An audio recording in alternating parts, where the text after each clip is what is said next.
예수님의 제자인 사도 요한은 오늘 본문을 예수님께서 유대에서 갈릴리에 오신 후에 행하신 두 번째 표적이라며 말씀을 마무리하고 있습니다. 본문 54절 말씀을 우리 같이 함께 읽어보실까요?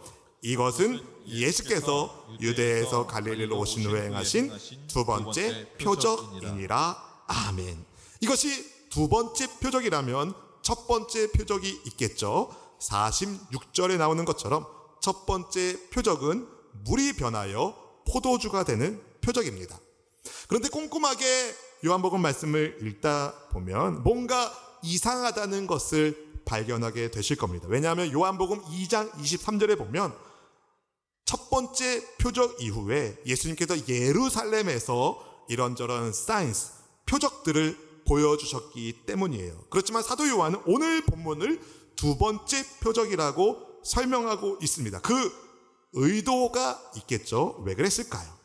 사도 요한은 도마가 부활하신 예수님께 고백한 것처럼 예수님은 나를 구원하시는 주님이시며 나의 하나님이라는 사실을 전하고자 성령의 감동하심을 받고 요한복음 말씀을 기록했어요. 특히 7가지 표적 사건을 중심으로 말씀을 기록했는데 그 이유에 대하여 요한복음 20장 30절 31절 말씀은 이렇게 설명합니다. 우리 같이 읽어봅니다.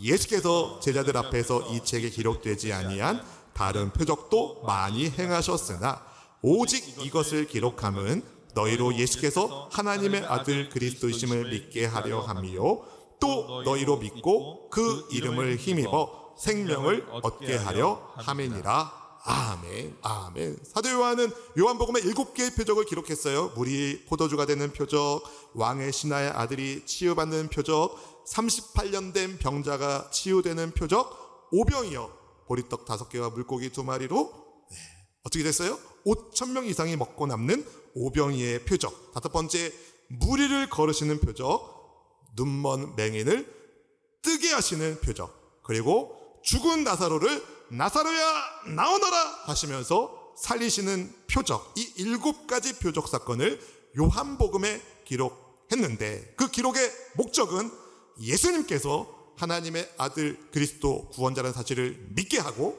또 예수님을 믿음으로 인해 예수님의 이름으로 영원한 생명을 얻게 하기 위함이라고 밝혔습니다. 여러분, 표적, 헬라어로는 세미온이라고 하고 영어로는 사이런이라고 하는데 표적 자체가 중요한 것이 아니라 표적이 무엇을 의미하는지가 중요합니다. 사인, 많은 사인들이 있는데 트래픽 사인, 교통 표지판을 한번 생각해 보세요. 교통 표지판이 많이 있잖아요. 그죠? 이렇게 요철이 있다, 공사 중이다, 이런 표적 있잖아요. 다들 차 타고 다니면서 못 보셨나요? 교통 표지판 가운데 일시 정지 스탑 표지판이 있어요. 그럼 그 표적판이 중요한 겁니까? 그 표적이 말하는 메시지, 일단 서세요가 중요합니까? 일단 서세요가 중요한 거예요. 그 메시지가 중요한 거예요. 제가 예를 들어서 이렇게 뭘 가르쳤어요? 그럼 이 손가락이 중요한 게 아니라 손가락이 뭘 가르치는가 중요한 거죠. 마찬가지입니다. 요한복음의 7가지의 표적도 표적 자체가 아니라 그 표적들이 무엇을 말하는지가 중요하다는 거예요. 요한은 첫 번째 물이 변화의 포도주가 되는 표적을 통하여 예수님은 보통분이 아니시다. 그분은 물질 세계를 주무르시는 주관하시는 분인 것을 나타냅니다. 그리고 두 번째 표적인 왕의 신하의 아들을 치유하시는 표적을 통해서는 예수님은 죽음의 병을 앓고 있는 자를 살리시는 생명의 구원자이심을 보여주십니다. 사랑하는 성도 여러분, 예수님은 죄로 인해 죽음의 사슬에 묶여 있었던 저와 여러분을 구원하기 위하여 이 땅에 오신 하나님의 그리스도, 유일하신 우리의 구원자이십니다. 그분이 여러분을 사랑하십니다. 우리도 그분을 사랑합니다. 여러분, 사랑 안에서, 그러니까 하나님의 사랑 안에서 샬롬의 복, 평화의 복을 누리시기를 축복합니다. 여러분, 하나님이 우리를 구원해 주셨는데, 우리를 자유하게 하셨는데 여전히 죄에 묶인 사람처럼 살면 안 되는 거죠.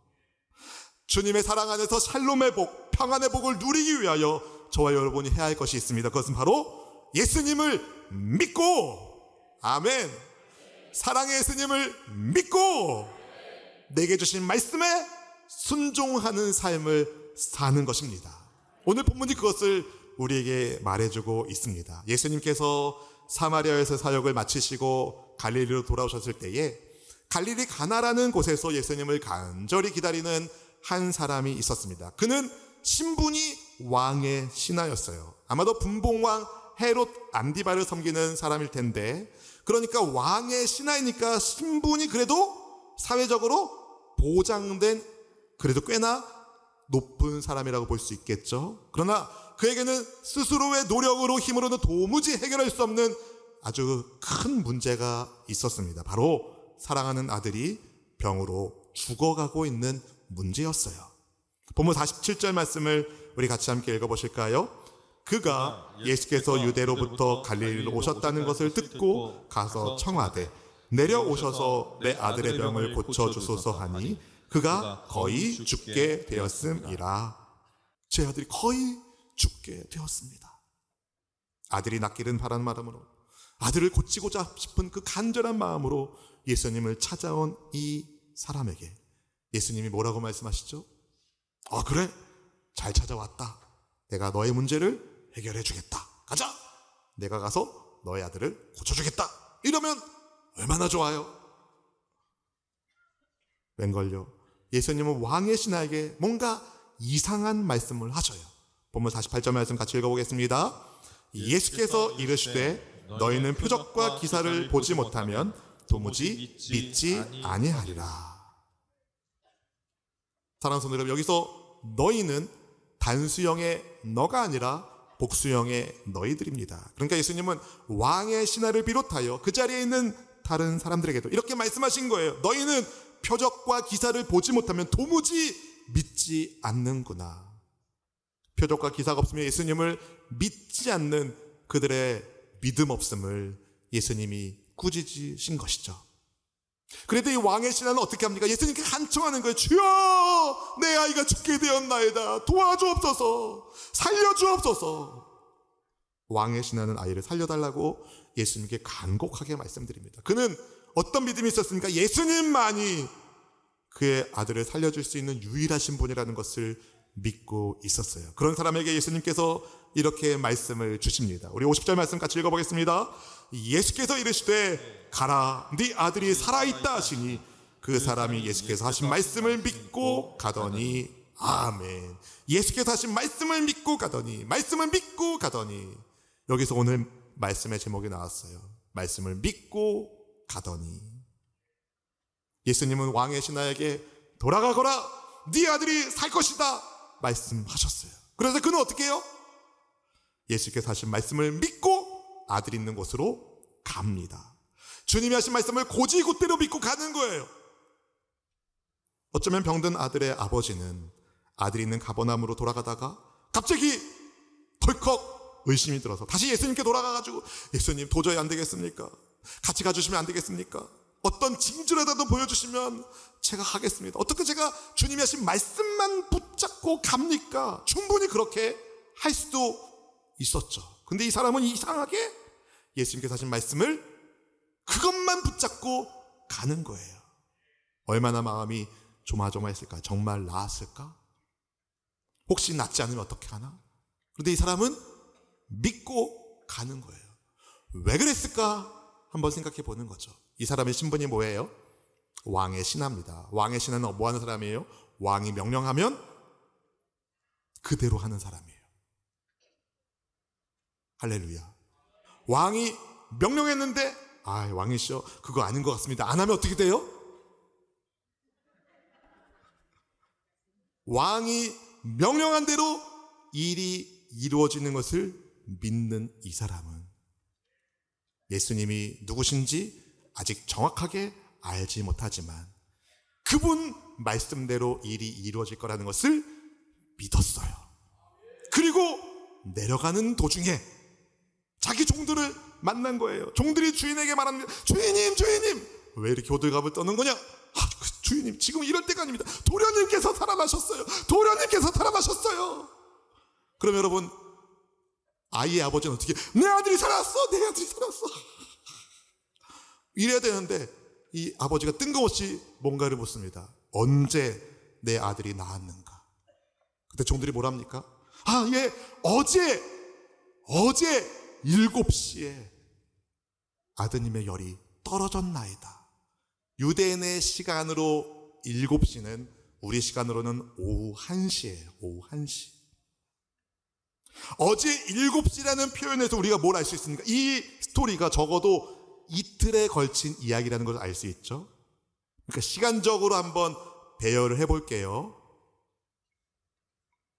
아이가 죽을 병에 걸렸어. 그래서 아버지가 아들을 살려보려고 별짓을 다 해봤어. 근데 백약이 무효인 거예요. 근데 예수님이 갈릴리 가나에 오셨다는 얘기를 듣고 이 아버지가 예수님을 찾아간 거예요. 적어도 어제 정오쯤에는 예수님을 만났겠죠. 예수님께 아들을 살려달라고, 내려와서 고쳐달라고 말하면서 예수님이 가라, 네 아들이 나았다 말씀하신 그때가 몇 시요? 오후 1시인 거예요. 1시. 그런데 그 순간 아들이 낳은 것을 이 아버지는 알았나요? 아직 몰랐어요. 다음 날 종들을 만난 다음에야 확인할 수 있었죠. 뭔가 좀 이상해요. 뭐가 이상하냐면 아들이 아픈 왕의 신하는 종을 부릴 수 있는 권세가 있는 사람이에요. 아들이 있는 곳에 빨리 갈 수도 있는 거죠. 오후 1시에 예수님 말씀하셨으니까 그날 갈 수도 있는 거잖아요. 왜 그럴까? 왜 그날, 그 당일날 못 갔을까? 이게 궁금한 거예요. 이게 궁금한 거예요. 여러분 안 궁금하세요? 그 이유가 뭔지는 모르겠습니다. 그런데 이 아버지는 아무리 아들이 아파도 말을 타거나 당나귀를 타고 빨리 갈 수 없는 사정이 있었던 거죠. 여러분, 사람마다 한계가 있어요. 근데 예수님은 달라요. 예수님은 초월하시는 하나님이시기 때문에. 그분은 시간과 공간을 초월하는 분이세요. 그래서 요한복음 1장 1절에서 예수님을 태초에 계신 말씀, 곧 하나님이라고 소개하고 있어요. 요한복음 1장 1절 말씀 같이 함께 읽어보겠습니다. 태초에 말씀이 계시니라. 이 말씀이 하나님과 함께 계셨으니 이 말씀은 곧 하나님이시니라. 아멘, 아멘. 요한은요, 사도 요한은 요한복음을 시작하면서 일단 처음부터 중요한 메시지부터 던지는 거예요. 요한복음 1장은 요한복음 전체의 앱스트랙트, 초록과 같은 건데요. 전통적으로 요한복음의 기록자로 알려진 사도 요한은 예수님과 3년이 넘는 시간 동안에 같이 살았던 예수님의 제자입니다. 예수님께서 병을 고치시고 귀신을 내쫓아내시고 거친 풍랑을 잔잔하게 하시고 오병이의 기적을 베푸시고 바다 위를 걸으시는 것을 본 사람이 사도 요한이에요. 그는 죽은 나사로가 무덤에서 걸어 나온 것을 보았고 예수님께서 친히 십자가에 달려 죽으셨지만 다시 살아난 것을 본 예수님의 증인입니다. 예수님과 함께 동고동락한 요한이 예수님에 대하여 요한복음 말씀을 기록하면서 이렇게 결론 내린 거예요. 예수님은 태초에 계셨던 말씀이시다. 그 말씀이 곧 하나님이시다. 아멘. 여러분, 우리는 언제 시간이 시작되었는지 몰라요. 혹시 시간이 언제 시작됐는지 아는 분 계세요? 아무도 없어요. 우리는 언제 시간이 시작됐는지 모르지만 예수님은 태초에 계신 말씀이라는 거예요. 모든 것이 예수님으로 말미암아 창조되었습니다. 로마서 11장 36절 말씀 같이 읽어볼까요? 이는 만물이 주에게서 나오고 주로 말미암고 주에게로 돌아감이라.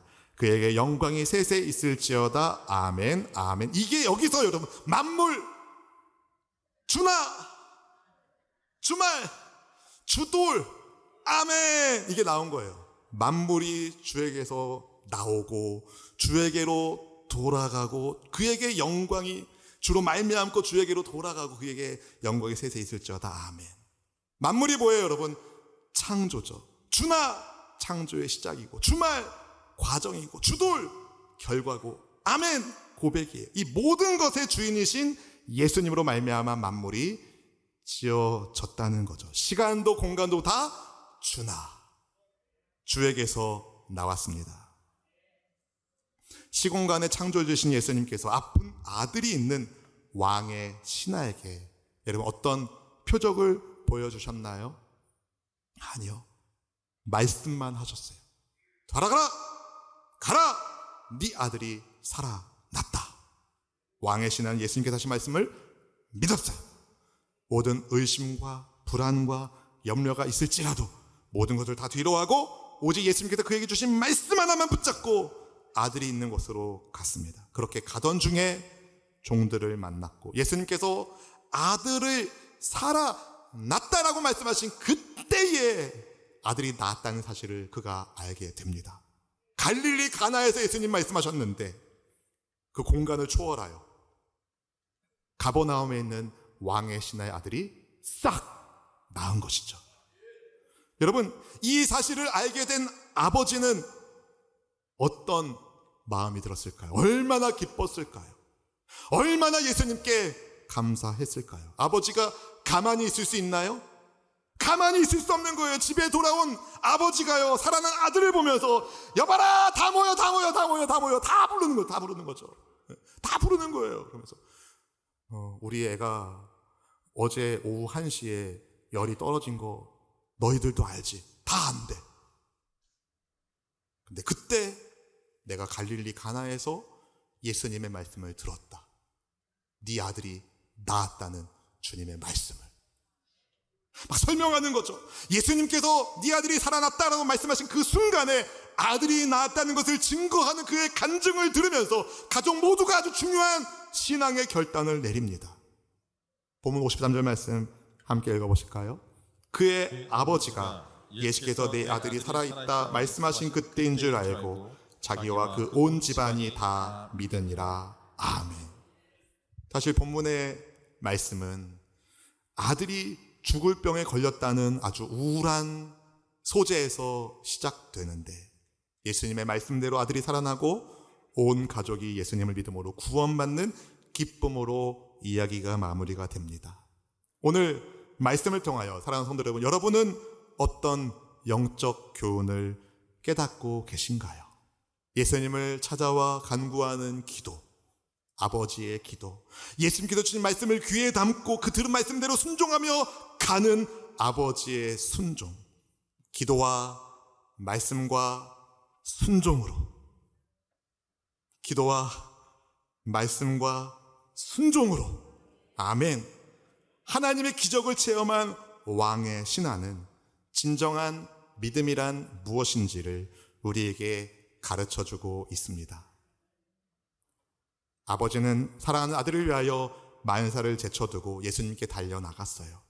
예수님이라면 자기 아들을 살려주실 거라는 믿음이 그에게 있었습니다. 그리고 내 아들이 살 것이라는 예수님의 말씀을 그가 믿었고 예수님께서 가라 하신 말씀 그대로 움직였습니다. 그 결과 아들이 낳았고 자기만이 아니라 그의 온 집안 사람들이 다 예수님을 믿게 되었죠.